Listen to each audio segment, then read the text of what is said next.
I'm not sure people realize this, but finding a great opening night film is not always easy. After I first watched this film that you're about to see, I immediately texted Lexi the following: "Miracle of miracles.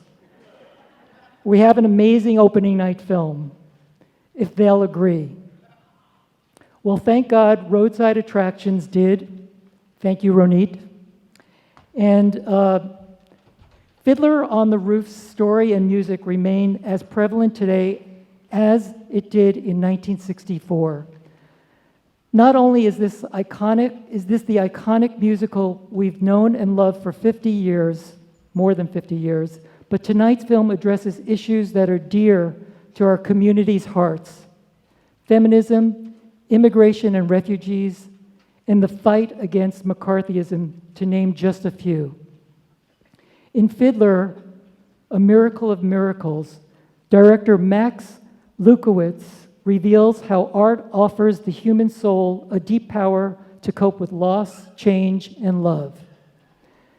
Max Lewkowicz's documentary works include award-winning films about the mercury pollution afflicting Native American tribes in northern Canada, the Dance Theater of Harlem, the generational cycles of poverty in America's inner cities, and Nelson Mandela's struggle against apartheid in South Africa. His film, Morgenthau, was shown on public television and won an Emmy for Best Historic Documentary. His film, Under Fire, the untold story of PFC Tony Vaccaro, premiered on HBO in November 2016. Please welcome to the Castro stage the director of Fiddler, A Miracle of Miracles, Max Lewkowicz.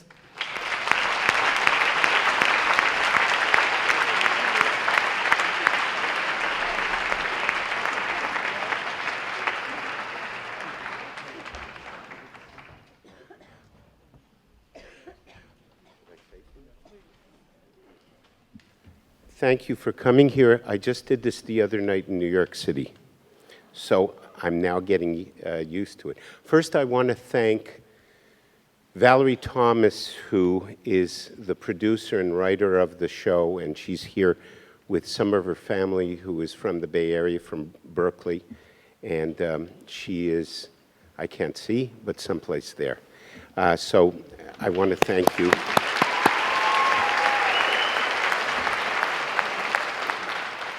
Thank you for coming this evening. I don't have anything prepared, and I don't like to talk about movies unless I'm asked later, which there'll be, I guess, a Q&A. But this film is about something that we all know and love, which is our families and the connection we have to our children and to our community and people around the world. And it's more than the original show is more than just a musical. It's a story about how we cope with loss and how art helps us cope with loss. So at the end of the show, I want you to sing some of the songs out loud. You know the words to all of them. I was always wanting to do that. And I hope you enjoy the film, and we'll speak later. Thank you.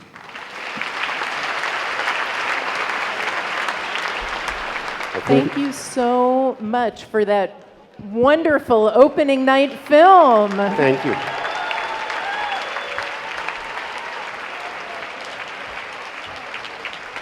I want to just ask, did you like it?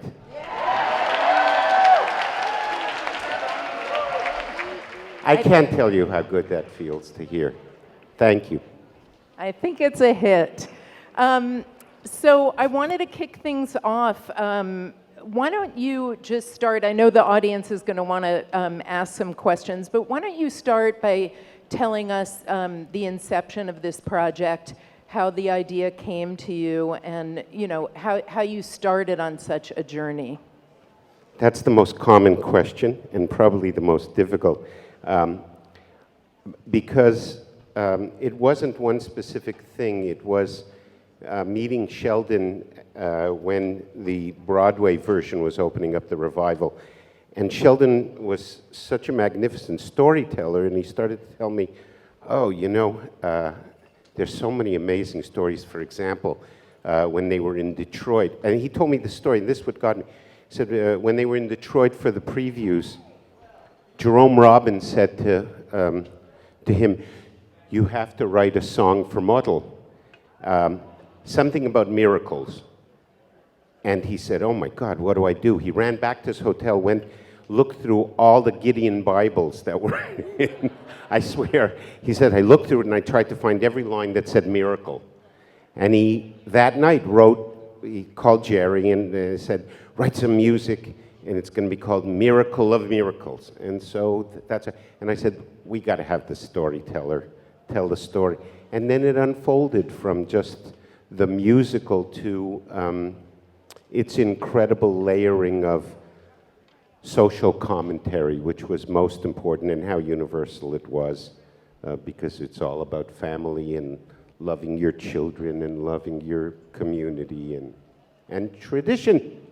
And what was the most surprising thing that you learned that you didn't know? I mean, this is a story that, you know, it's been on stage, in the movies, they're the Shalom Aleichem stories. What was new to you in this process, or the most surprising thing? Well, the power of the Shalom Aleichem stories.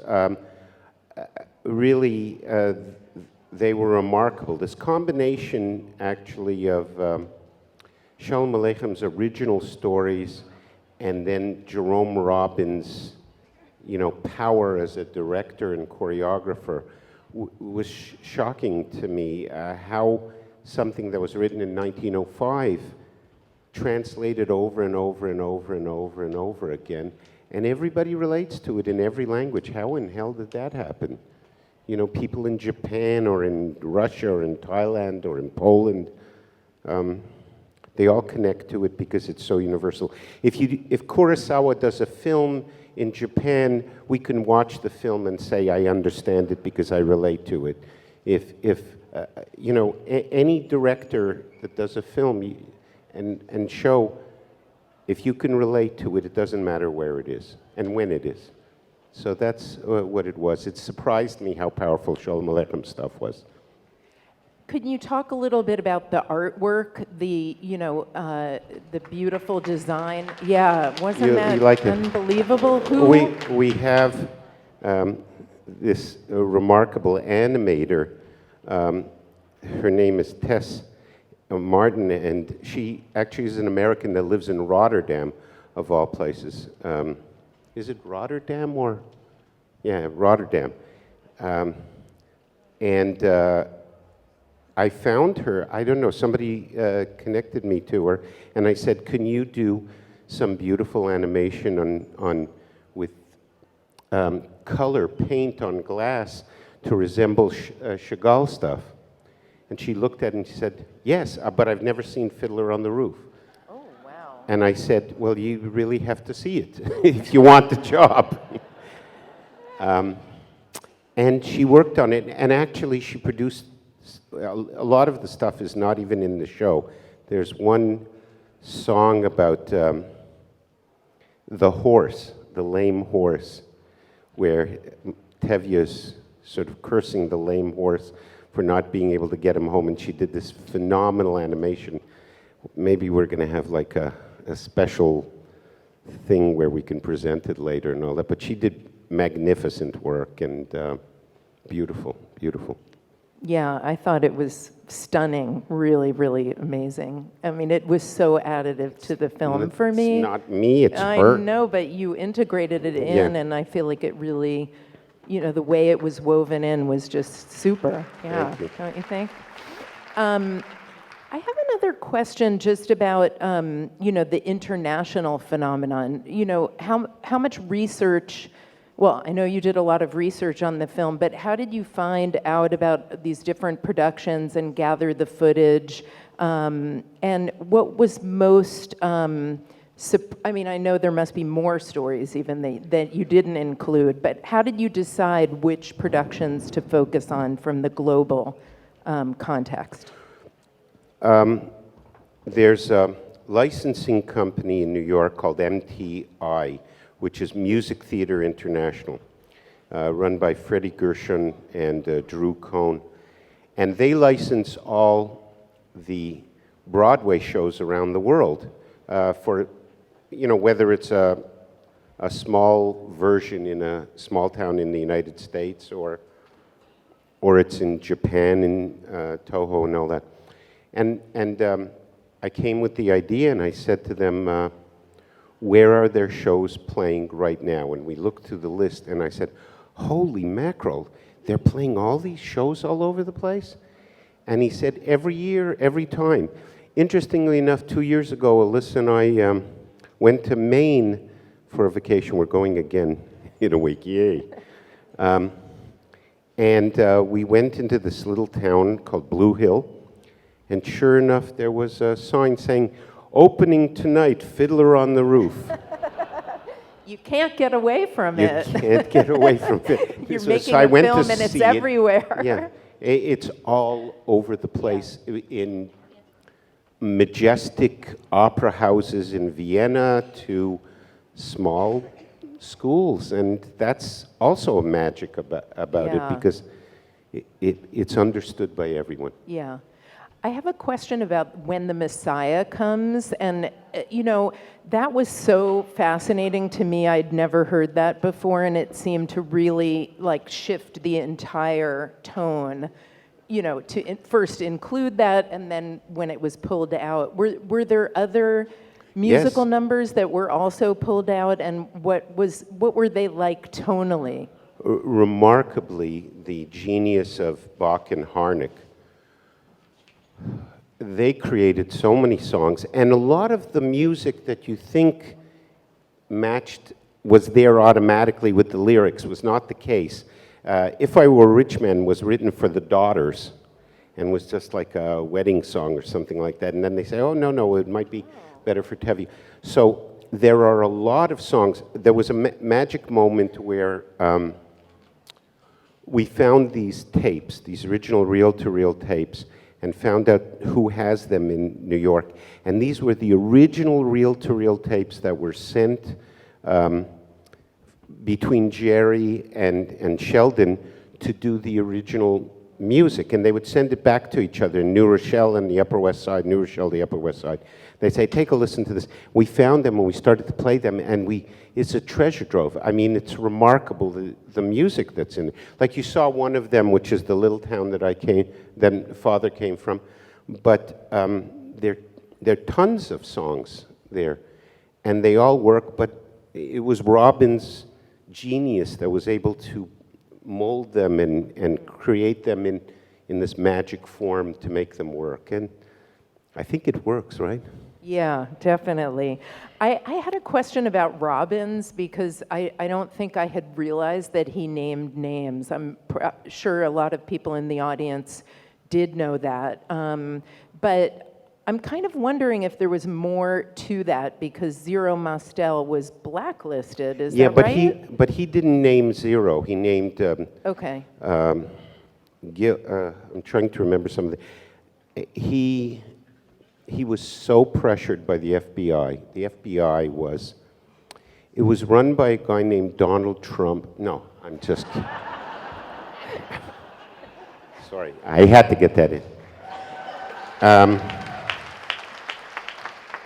They tortured him. They went after him, and they like Gestapo did with resistance during World War II. Tell us names. Tell us names.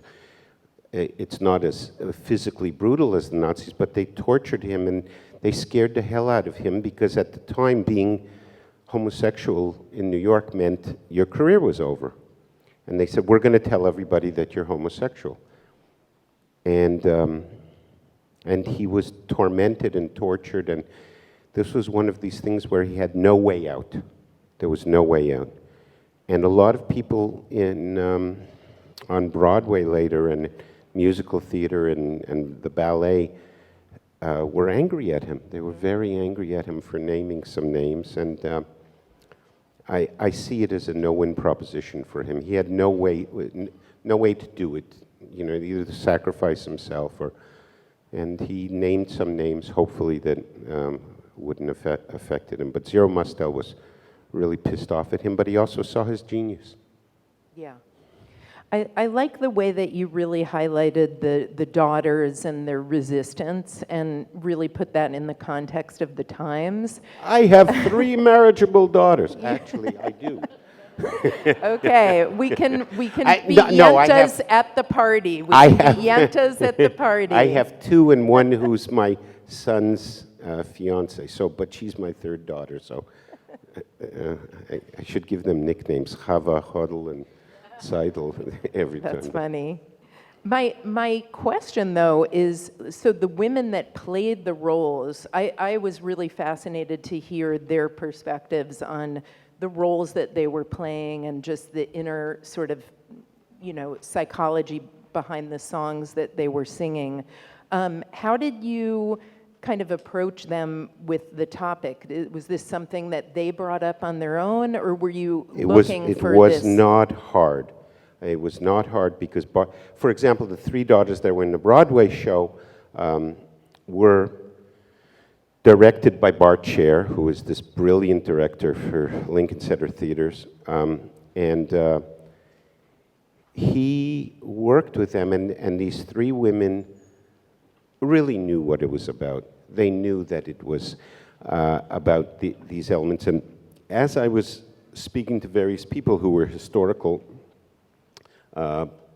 resources for us, and they told us about how Bette Midler played them, played a daughter. I think everybody here who has been in Fiddler show one time in their life. I want to see a round of hands. I mean, no matter what, don't be shy.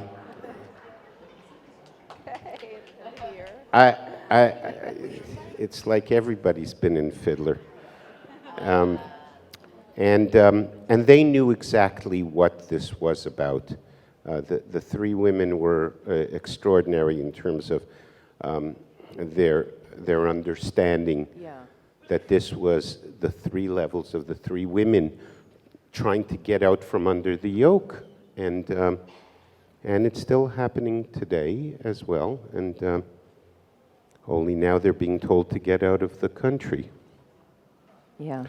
I have a question about, the revival on Broadway in Yiddish. It's really interesting to me, seeing Joel Grey in the film and then really hearing the songs in Yiddish and thinking how popular this show is right now on Broadway, just off the charts. Do you feel like there's some reason in this historical moment that people are feeling very connected to the Yiddish version or to wanting to see and hear the music in Yiddish, or is this just touching on a certain chord right now? Because to see an entire musical in Yiddish and well, opera, it has super titles above it, so it's like opera. I mean, how many people go to see Puccini or Verdi and they read the title? They don't speak German or whatever language it is, Italian.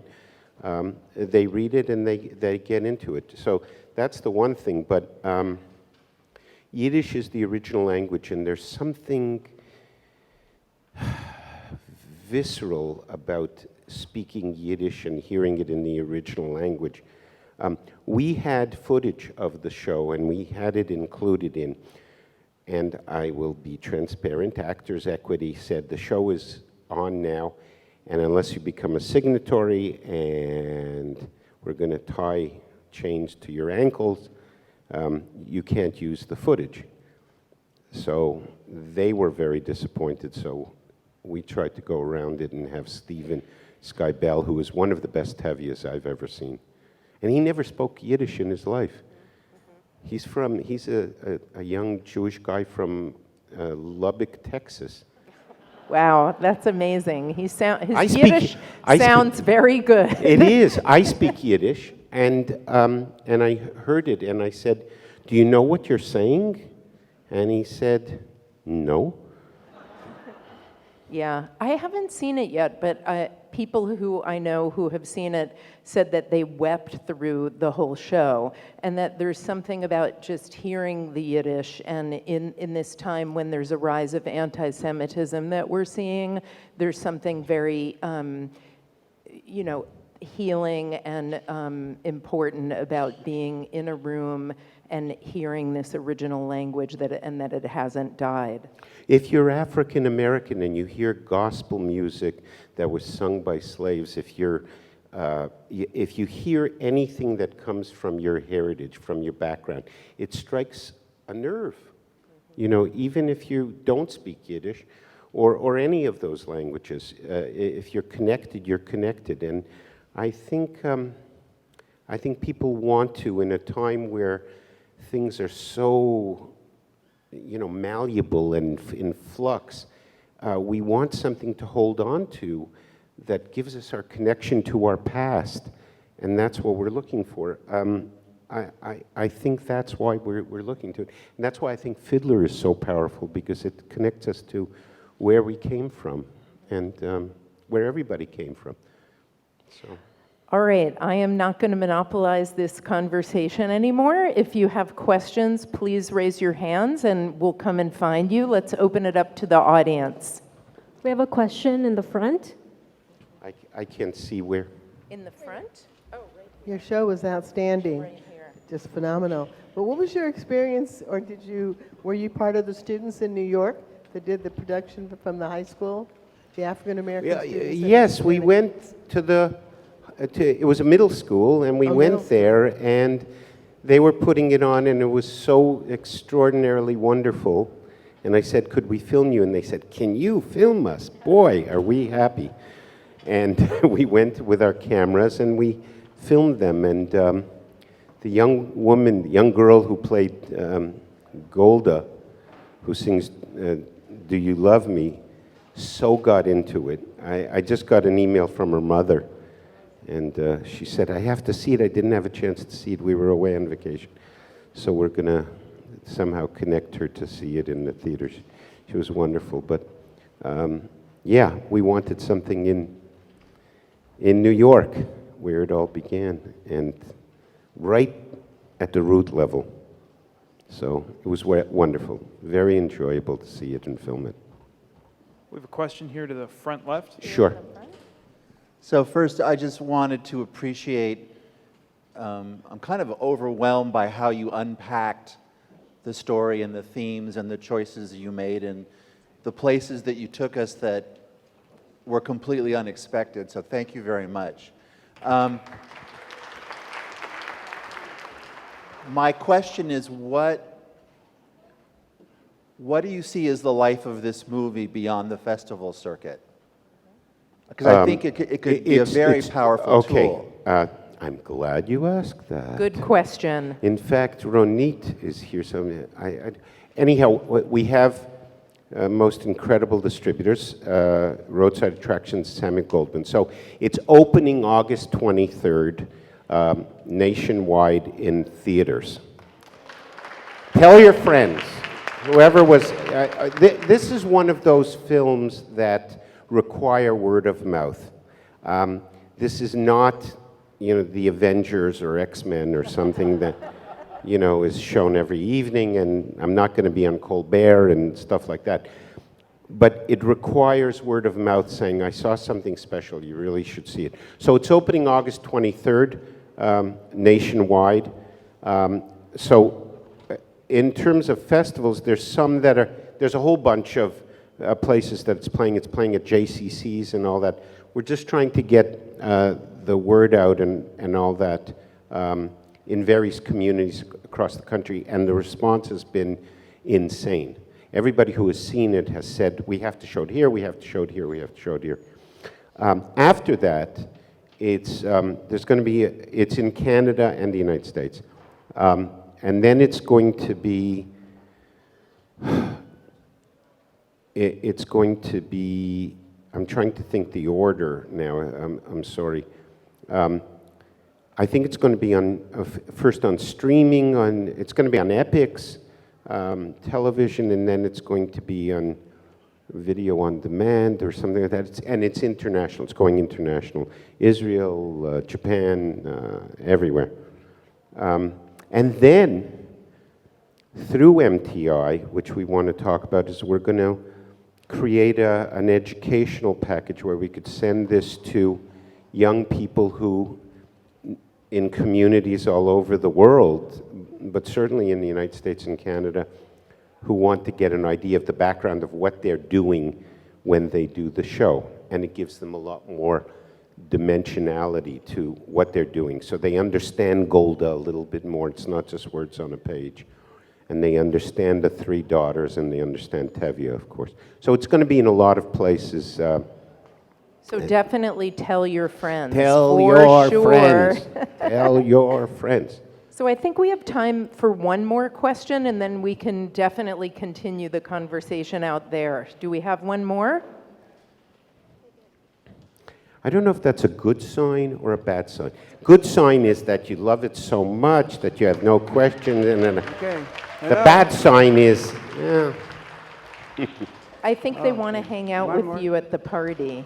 My pleasure. Okay. Okay, over I here have a on that question. side, on I the have a left, question. our left. Sure, I see a I have a hand. question about that final piece about Anna. Can you speak louder? Yes, I have a question about that last scene back in Anatevka.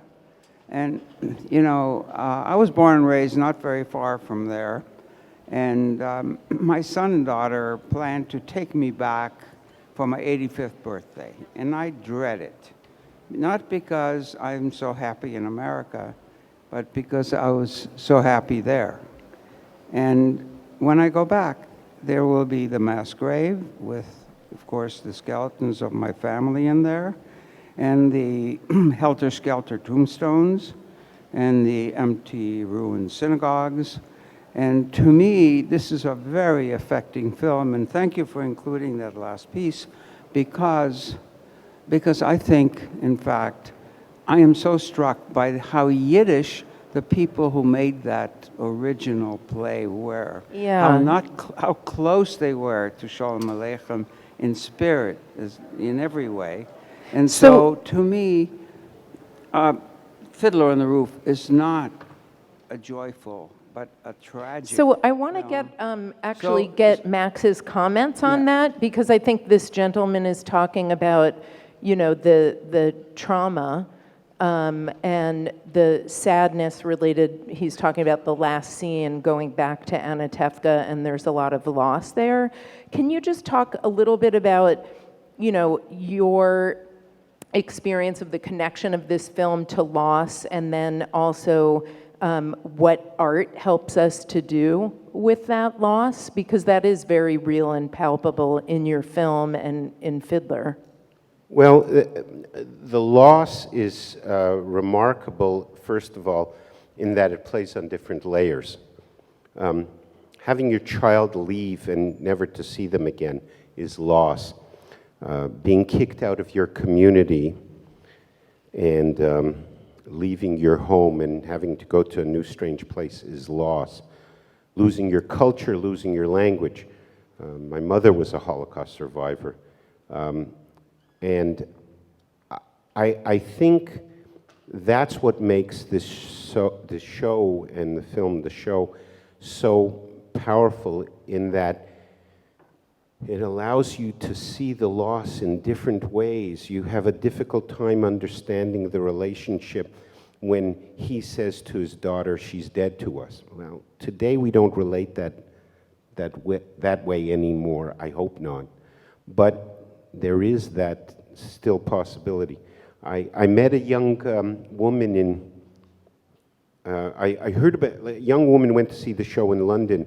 She was Indian, and after she saw the show, she said, I married a young Englishman, and my family disowned me back in India because he was an Indian. And she says, I totally understand what the show is about. That is, I'm a father. How do you lose that?